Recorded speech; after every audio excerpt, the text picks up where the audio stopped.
RMN Drama presents Kini ang akong suliran. Sa bugtong tuyo nga kami makaalagad kaninyo, among gituyo pagmugna kining maong tulumanon nga pagatambagan nila ni Dr. ni Elaine Bathan nga mutabang sa pag-iway sa mga gumunhap ug kalibo nga inyong gihambin ilabi na sa punto legal. Kinisab si Dr. Rene Obra ang kaabag sa inyong suliran. Kini ang akong suliran. Kini ang akong suliran.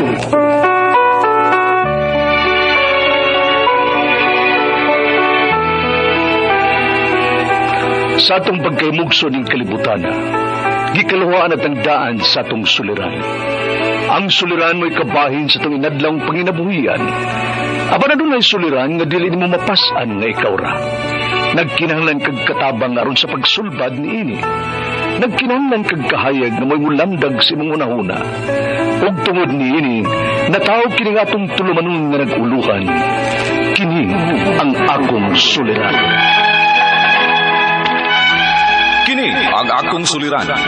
Mga minugbong duwa nga matapos lang sa usa ka hugna, mga kinutlog gikan sa mga suwat sa mga minahal namong tigpaminaw. Busa kung aduna kamoy suliran nga naggumon karon sa inyong galamhan, suwata ka na ug ipadala ning atong tulumanon. Kini ang akong suliran. Aron kabuhatan ka na og duwa sa kahanginan ug pagatambagan sa mga bulawanong hunahuna. Kini ang akong suliran. Kini ang akong suliran. Sinumat ni Teresa Tirul Soria, ubos sa direksyon ni Ingrid Miss Iver Tudaso. Dalit kaninyo sa RMN Drama.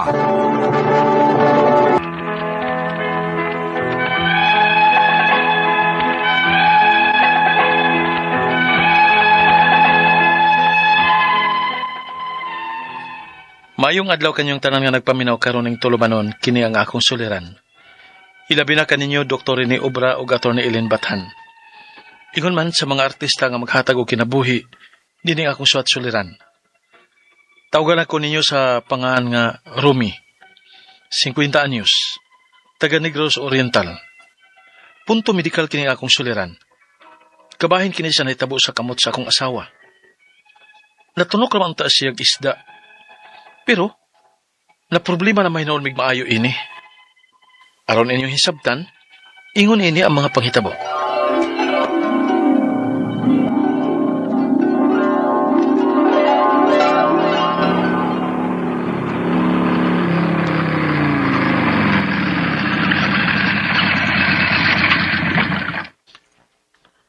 Asa mas mama ni mo lito? Naman sa sa bahay pa.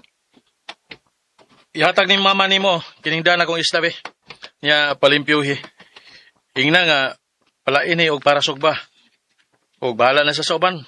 Kung unsaon na niya sa pagluto ang uban. Kaya ako sa ning tanaw ng motor. Kay murag, daot na siguro ni. Di man mayo ang dagan inis pagpauli na ako. Opa, O sige. Unsa mo kay daot na ni motora?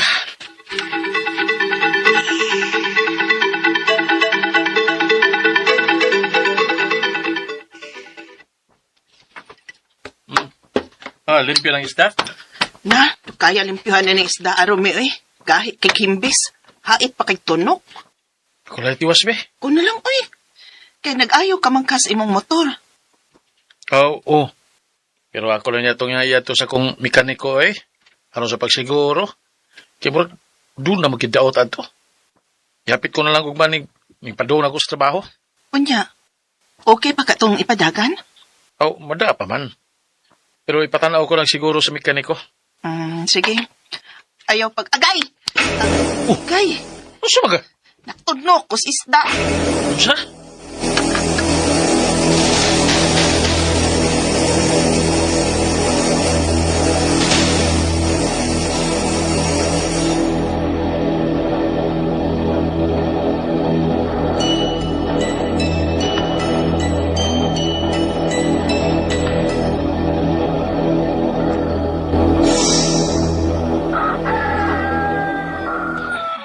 Rami, ikaw lang unay maniho sa inyong pahon ron sa mga bata, ha? Kailangan imong pamati na pas kong lawas, Ha? Lusam de ka? Nagngut-ngut man ang tunok sa isda sa akong kamot. Sa? Bi ko no. Oh. Uy. Wala, may hubag man ni Mina. Gani, ngut-ngut man ni, uy. Lawom gini pagkatunog ka. Ambot lang ka lagi ato. Punlawon ba? Basi may nabilin pa ng tunog sa ilawom. Ambot lang pod. Biya tong tusdikon, be. Ha? Ayun lang, uy. Kay sakit. Ha?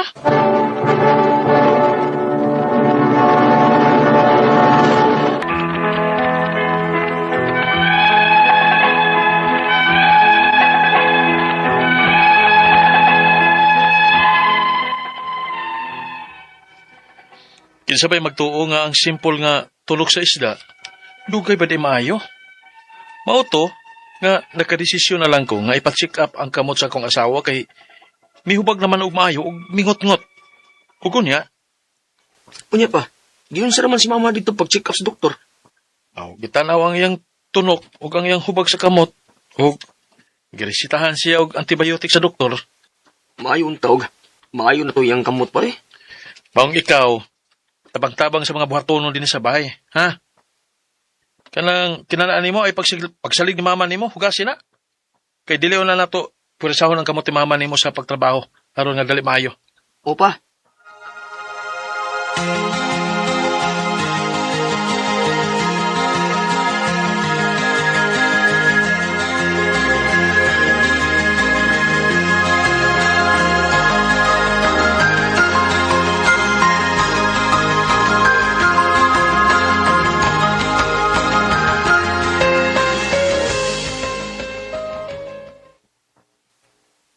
Kumusta man kamot nimo? Ay, mauman ang gihapon ko mi, uy. Ha? Unsay? Mura magwa mo patuo sa antibiotic na kung gitumar. Unsa? Unsa gid ka ning tunog ka, uy. Unsa man madto tag ospital? Ha? Adto ta. Pakauwaw lang ta dito. Tunok ras isda, nagpa-ospital na. Unya kay mi grabe magkanang tunog ka. Maayo ka, ha?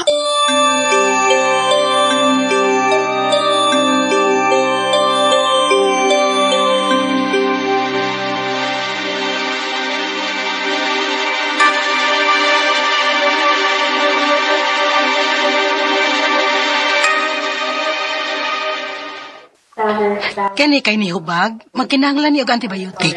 May gitumar naman kong antibiotic, Dok. Ah? Asa mang resita? Kay ba sinugwa lang ka makauyon sa klase nga antibiotic? Hambe, kaya itong ilisan og lain. Sige dok.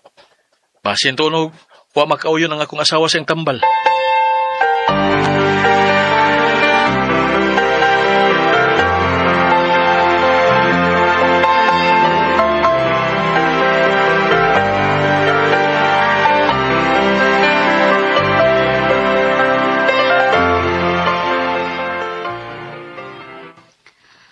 Uy, pre, asa pa dahil si Maring Mina? Tagsa naman ang lagi ko kakita niya. Ay may gipamati lagi Mario eh. Nara sa bahay.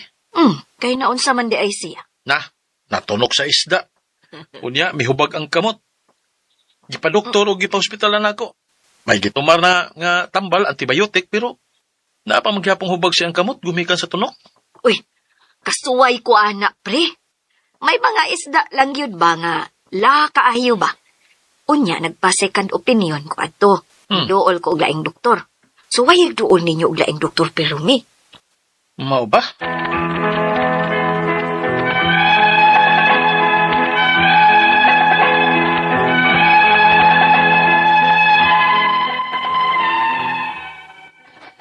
Di na musugot ang akong asawa nga magpa-second opinion mi. Kay miadto na gan ekonomi og hospital. Apan ako'y nabalaka sa iyang kahimtang kay mihubag manggod ang iyang kamot o di mo patuos sa antibiotic nga iyang gitumar. Ang ako mga pangutana, mao kini mo sunod. Unang pangutana, natunok sa isda ang akong asawa sa iyang paghugas na ini. Mihubag ang iyang kamot. May laka ang tunok sa maong isda? Ikaduhang pangutana, nagpa-check up na namo siya sa doktor. Girisitahan siya og antibiotic. Apan wa man mo patuo sa tambal. Lawom kaning tunok ka? O may nahabilin nga tunok sa ilawom? Ikatulong pangutana. Kung lawom man kining tunok ka o may nahabilin nga tunok sa ilawom, Kinalan ba kining operahan? Kay dito na sabi sa ospital, ug may laing tambal na sab nga grisita. Apan, wa gyud maayo ang kamot sa kong asawa. Ikaupat og katapusan. May nag-ingon nga basin og taas og sugar ang akong asawa. Maong dugay kaayo nga naayo ang iyang hubag sa kamot. Posible ka ha? Unsa may among buhaton? Palihog, tabangi og tambagi ko. Kini ang akong suliran, Romy. Mayong adlaw mga suking tigpaminaw dinhi sa tong programa kini ang akong suliran. Anay na sa bako si Dr. Rene Obra magiguban kaninyo karong adlaw. Ako motambag sa inyong mga medical, psychological, emotional, behavioral o mga drug related nga mga problema kay usa man ako ka medical doctor o sa ka psychiatrist o usa ka drug addiction specialist. Klase-klaseng pamaagis pagpadala sa mga sulat-suliran di kanamo. Pwede kay padala sa mong email suliran_612@yahoo.com or sa atong Facebook account kini ang akong suliran official writers page o ribas mambuhatan sa 3rd floor Jose R. Martinez Building, Osmeña Boulevard, Cebu City. Ang inyong mga legal nga problema ato na Ellen Bathan ng mutambag nga na. According to Father Aloy, when life becomes difficult, pray more deeply. Man proposes, God disposes. Sa mga nag-iingon pirmi ni Dr. Kernel Susi Sinisa, no? Man proposes, God disposes, or will decide. Na magampo lang yun ta.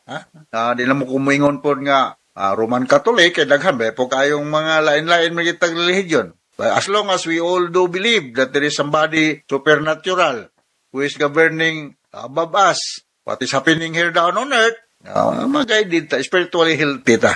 Ita magambog-hambog nga, ita mong to Ginoo. Kaya na, Ginoo eh. Okay? So, ang atong magtatampo ko ng kalawa si Rumi, 40 years old, Negros Oriental. Dagan kayo mga Negros Oriental pada sa ato, no? Musta na ba ang kanlaon volcano? Basig buto na sad. By the way, regards to Kapitan Chris Ababa, dahil sa Kantawan, balo ko ning bisita, gibisita ka na ni PBBM, ha? President Marcos, bago lang. Gitanaw ng daan na to diya sa Kantawan. Yung tagdaan na to sa Kantawan, kay nabe po ko'y bahay kubo diya, no? Salamat tayo kayo, Beck Ababa, o ni Carlo Ababa, sa inyong paghatod na ko, o mga hinabang sa problema. Kaya mag-expect mag-untag na ata sa bukid. Ganay manok, na baboy, na kanding. Bukid nga, kanang details ang tanang daan, lamang gani, pero dili tanan, lapok, langaw, na-expected na sa farm. O nagplano tang livelihood project, it is with compliance sa inonta atong sanitation. Comply lang tas mga kinahanglan diha sa atong kuan sa City Health, o sa mga kinahanglan, no? Siya ba to'y administrator William Moore, mismo apelido ito. Regarding Mamblisi Kamomot diya sa Naga City. Negros Oriental Broadcaster Association Anthony Magunsay. Regards from Eric Espina. Mayong pagpaminaw diya sa taga Negros Oriental. Okay? Mga LGBTQ. Mika Kaye, pero minit siya mag-text na ko, Dok, naminaw ko sa imong programa, bago ba ito namang isgutan ni Eric Espina ang LGBTQ sa among programa sa Republika sa Channel 47. Ato mga DOHTRC Blue Guard, Saldi Tampos, Jeffrey Luberas, Paul Solis, Geraldine Lopez, Mark Lucio o Lloyd Pukong, mga taga Maasin City, kita na sa aming usab ni Samuel Dizon, pero, Nicolas Pero, diya sa Maasin. Akong igagaw, Nestor Dizon Obra. Gwapo ni Nestor. Liwat ni Dr. Rene Obra, beta buyag. Nga maguto ako mama, gwapo ko. Mutuol lang po ko ito ang akong mama, no? Okay, so, ang atong magtatampo si Rumi, no? Unang pangutanan ni Rumi.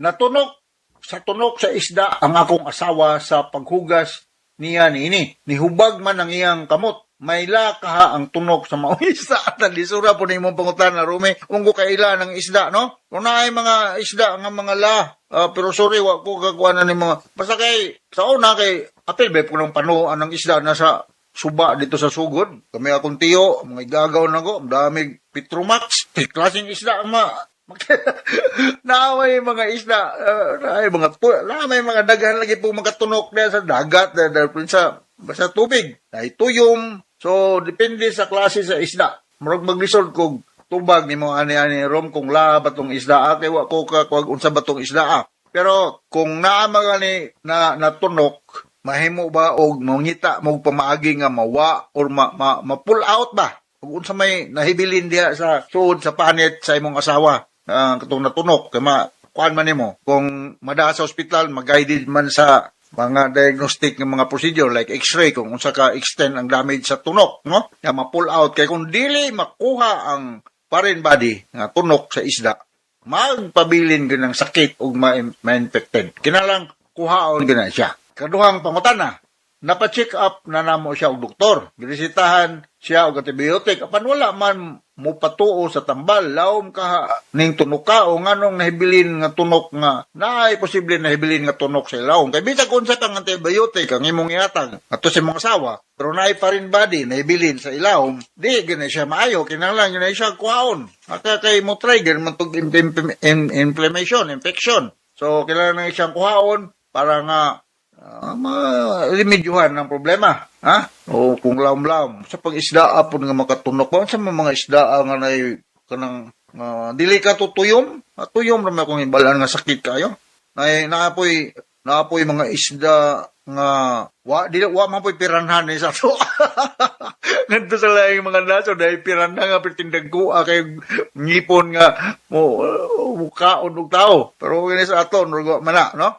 Wala maglim mga isda nga naitunok, suri di gyud kay ko kailan ni mga ngaan sa mga isda. Pero kabalo ko na yung mga isda nga mga tunokon, ambot lang kakaning butiti o na bani sa itunok. Pero there are species sa mga isda nga tunokon na kung whatever species na nakatunok sa imong asawa, kinahanglan ipakuha na diya sa emergency room sa ospital, diya sa Negros, para nga dili siya magngutngot, dili siya ma-infected. Kaya akong balikon, bisan pa o pila pa ka miligramo ng antibiotic ang yatag sa doktor sa imo, pero napabilin ng foreign body, nga part sa tunok sa isda, diya sa kamot ba, o di endapitan na tunok kay imong asawa, di gini siya magka-alibyo. Sunod nga concern, kung law man ang kinuha og mahibilin nga tunok sa ilawom, kinahanglan magyudning operahan? Not necessary operahan, kanang kuanon lang, kuanan og porsip ba, og madalang, mahubot ba? Kaya dito naman sa hospital og laing tambal na sa Bangalisita, panula yun maayo ang kamot sa akong asawa. Pa-x-rayhan ni siya, x-rayhan para makita og unsa man kalawom ang tunok. Basin og dili isda ang nakatunok. We do not know kung naay mga metal da ilawom sa dagat, no? Nagprotrude diha nya, mao toy nakatunok dili tingali isda. Kung isda man gani, lis ang tsansa siguro nga magkatitanos. Pero kung metal, posible magkatitanos, ha?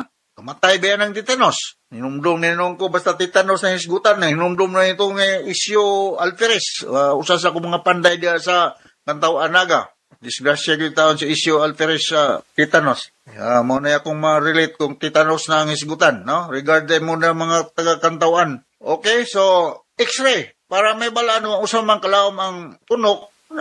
Kung kinahanglan nga ang doktor diya sa emergency room sa inyo, diya sa Negros, tanawon nga naadiha ang foreign body, nga part sa isda, mahubot niya sa forsip. I don't think so nga dako kayong operasyon. No? Nagmay ramaning tunok-tunok ng isda. No? Gawas kong pating ang nakatunok kayo. Madara na og anesthesiahan lang para di kay sakit.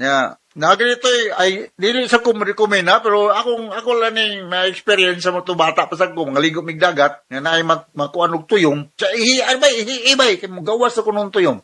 Di po ko ma-recommend mo na kay lahi po kay paminaw medical doctor ko niya akong recommendation, ihian lang. Pero mo na akong nabatian sa mga tao nga dapig baybayon, nga kung matunog kunog kag mayon na, ihian lang kuno kay mo gawas. Pero dalhan na lang sa ospital ay para makuha na, ma-pull out ng foreign body diya sa kamot sa imong asawa, no? Next concern, may nagingon nga basin og taas og sugar ang akong asawa maong dugay maayo og ang hubag sa iyang kamot. Posible, no? Posible ka na? Yeah, posible. What is the normal blood sugar is 100. Above that, could be possible nga diabetic. Kaya kung mga diabetic nga tao magod kung masamad, dugay maayo. So, problema. So, mo na nga kinanglan nga I do not know og pila na edad sa mga asawa, pero consider knowing 40 anyos ka Romy at around the same age ng mga asawa, posible nga taas siya og blood sugar, no? Naman tayo mga glucometer, no? Natay mga glucometer, tayo mga sa atong ospital, na mga pamaagi pagsukod sa blood sugar. Alright? So, hinakot kasabot ka, Rumi, no? Nga to sa imong asawa, check the blood sugar. Kay usas mga inulat ka lang, dugay maayo ang imong asawa sa iyang tunok, o ipa-x-ray para makita kung kasi kahimtang dito sa ilawom. O mag-guide din ang doktor nga i-pull out, hubuton ba sa pursip ang tunok para mawa na ang problema. Alright, so once again ako si Dr. Rene Obra. Thank you very much sa makanunayan niyong pamaminaw sa among mga RMN program plus katagriting din sa atong lugar. So Pamolo Baser sa Radio Mindanao Network Production Center, Radio mo nationwide, Tatak RMN. Daghang salamat o maayo man.